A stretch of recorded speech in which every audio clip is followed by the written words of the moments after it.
Welcome back to a Chat Gaming, where today we're diving into the Magic the Gathering world, specifically in the format of Brawl. Today's deck tech is going to be the Precon that has Korvold, the Fae-Cursed King, as its commander. The idea is going to be sacrificing while you're trying to jund them out. Talking about that, let's dive into the deck tech. Korvold, the Fae-Cursed King, costs 2, a black, a red, and a green. Flying, and whenever Korvold, the Fae-Cursed King, enters the battlefield or attacks, sacrifice another permanent. Whenever you sacrifice a permanent, put a +1/+1 counter on Korvold and draw a card. He has a 4/4 body who has flying. Alright, so let's go ahead and jump over to the instance that we have in the deck. We have 2. First one being Bake into a Pie, costs 2 and 2 black. For an instant, destroy a target creature. Create a food token. Food token, we can pay 2 and sacrifice it, or tap to sacrifice it, and we gain 3 life. And then its Death Spout costs 1, 2 black, and a green. Destroy a target creature. Search your library for a basic land card and put it onto the battlefield tapped. Then shuffle your library. That's the instances. Let's go over to the sorceries. Taste of Death costs 2 black and 4. Each player sacrifices 3 creatures. You create 3 food tokens. Then we have an interesting split card, which is Fine and Finality. Over on the Fine side is 2 hybrid mana of a green and a black, or a green or a black.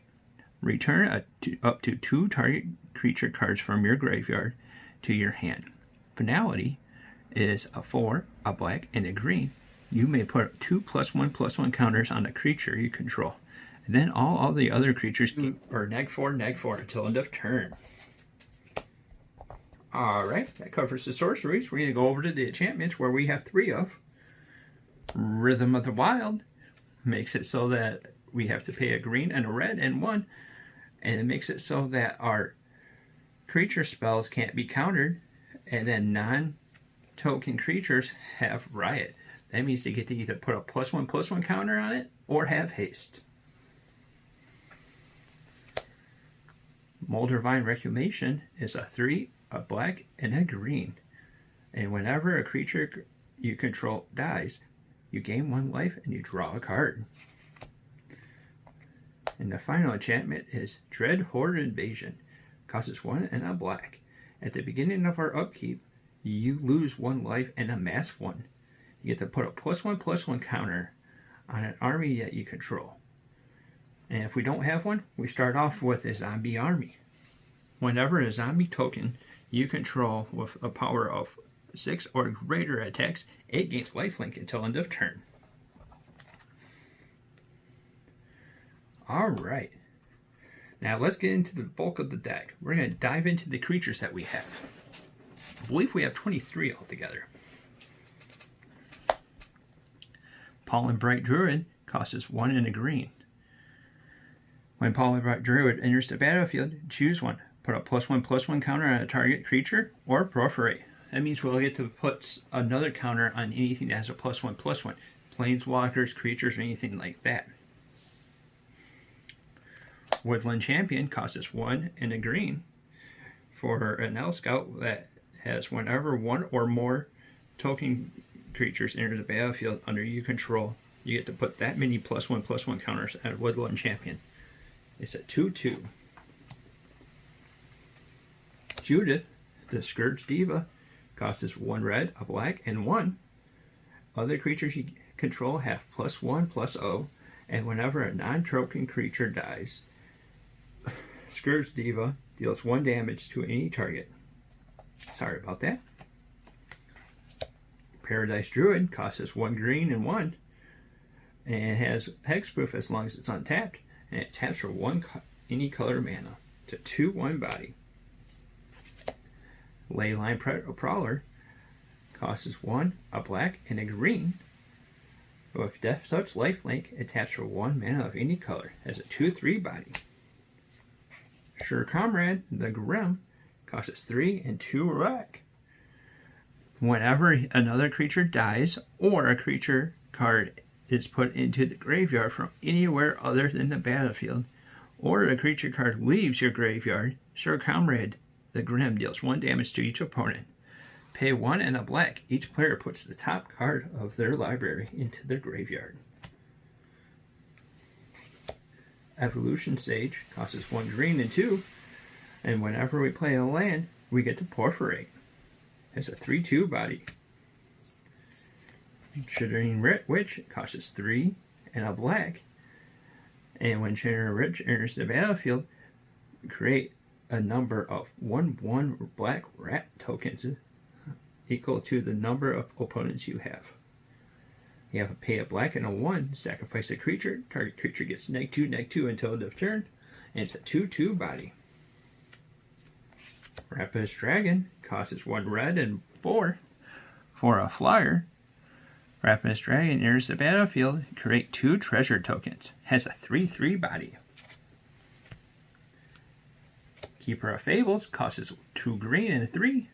Whenever 1 or more non-human creatures you control deals combat damage to a player, draw a card. Has a 4/5 body.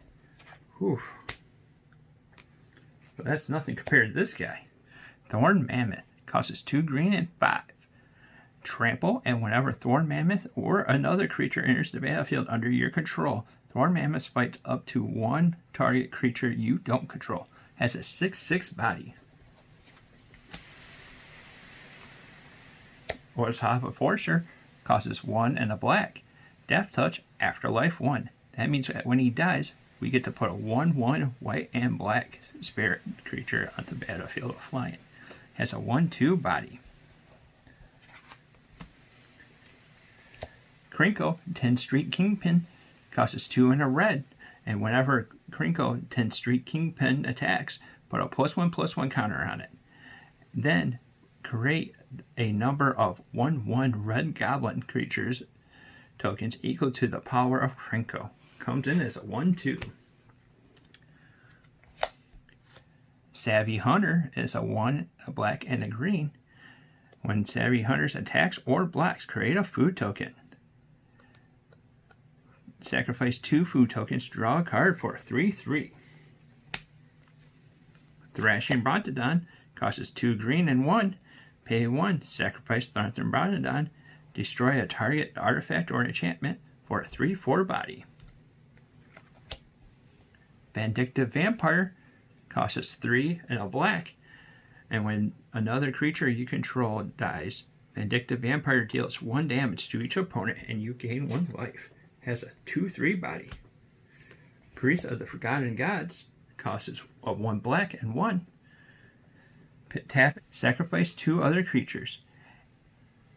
Any number of target players each lose or 2 life, and sacrifice a creature, and you add 2 black mana. It's a 1/2. Whew. Goblin Crater Maker costs 1 and a red. Pay 1, sacrifice Goblin Crater Maker, choose 1. Goblin Crater Maker makes 2 or does 2 damage to any target creature or destroy a target colorless non-land permanent. Plaguecrafter costs 2 and a black. When Plaguecrafter enters the battlefield, each player sacrifices a creature or a Planewalker. Each player who cannot discards a card. Has a 3/2 body. Gagari Finebroker costs 2 black and 2 green. When Gagari Finebroker enters the battlefield, return a target permanent card from your graveyard into your hand. Has a 3/4 body. Gluttonous Troll costs 2, a black and a green. For a creature that has trample, Gluttonous Troll enters the battlefield. Create a number of food tokens equal to the number of opponents you have. Then we also have pay 1 and a green, sacrifice another non-land permanent. Gluttonous Troll gets +2/+2 until end of turn. It's a 3/3 creature. The final creature is Mayhem Devil. Costs 1, a black, and a red. Whenever you sacrifice a permanent, Mayhem Devil deals 1 damage to any target. Has a 3/3 body. Alright. Whew. That was a long run. All right, so now we're going to be jumping over to the Planeswalkers. We have one of Onrath, the Captain of Chaos, costs us 2 and 2 hybrid mana, which could be a black or a red. Creatures you control have menace. And then his -2 is a mass 2. He has a 5 starting loyalty. We have 4 different artifacts. Witch's Oven costs us 1. We tap it, sacrifice a creature, create a food token. If the creature sacrificed has a toughness of 4 or greater, we get 2 food tokens instead. Bloodsoak Altar costs us 4 and 2 black. Tap it, pay 2 life, discard a card, sacrifice a creature, create a 5/5 black demon creature with flying. Activate this ability only the time you can cast a sorcery. And then we got the Golden Egg, which costs us 2, and when Golden Egg enters the battlefield, draw a card. Or we could, and then we could pay 1, tap it, sacrifice Golden Egg, add 1 mana of any color. Or we could pay 2, sacrifice it, and gain 3 life. And now the big chase card that came out of these precons, or it came more with these precons because it's in every precon that they have of this, costs us 2 for Arcane Signet. It taps for 1 mana of any color of our commander's identity. Finally, but not least, we're jumping over into the lands. Coming in with 2 mountains, 6 forests, 6 swamps to cover the basics. And then the non-basics, it's going to be Rakdos Guildgate. Comes into play tapped, tap it for a black or a red. Temple of Malady comes into play tapped. We get to scry 1, taps for a green or a black. Jungle Howl comes into play tap, and then we also gain 1 life, tap it for a green or a black. Golgari Guildgate comes into battlefield tap, taps for a green or a black. Grewgate comes into play tapped, taps for a red or a green. Cryptic Caves taps for a colorless, or we could pay 1, tap it, sacrifice Cryptic Caves, draw a card, activates its ability only if you control 5 or more lands. Evolving Wild has tap, sacrifice Evolving Wilds, search your library for a basic clan card, put it into play tap, and then shuffle your library. Rugged Highlands comes to play tap, we gain 1 life, and it taps for a green or a red. Stomping Grounds is a land/forest. At the beginning of when it hits the battlefield, we can either pay 2 life to have it not come into play tap. If we don't, it comes into play tapped. Also taps for a green and a red. Bloodfall Caves enters the battlefield tapped. When Bloodfall Caves enters the battlefield, you may gain 1 life. Tap it, add a red or a black. And finally, but not least, Command Tower. Tap it, add 1 mana of any color that's in your commander's identity. What do you think of it? What kind of upgrades would you do to it? Is it something that you would like to play? Put your remarks down in the comments down below. If you're liking what we're doing over on the channel, like, subscribe, and hit that little bell icon to be notified about any of our future content. Until next time, see you later.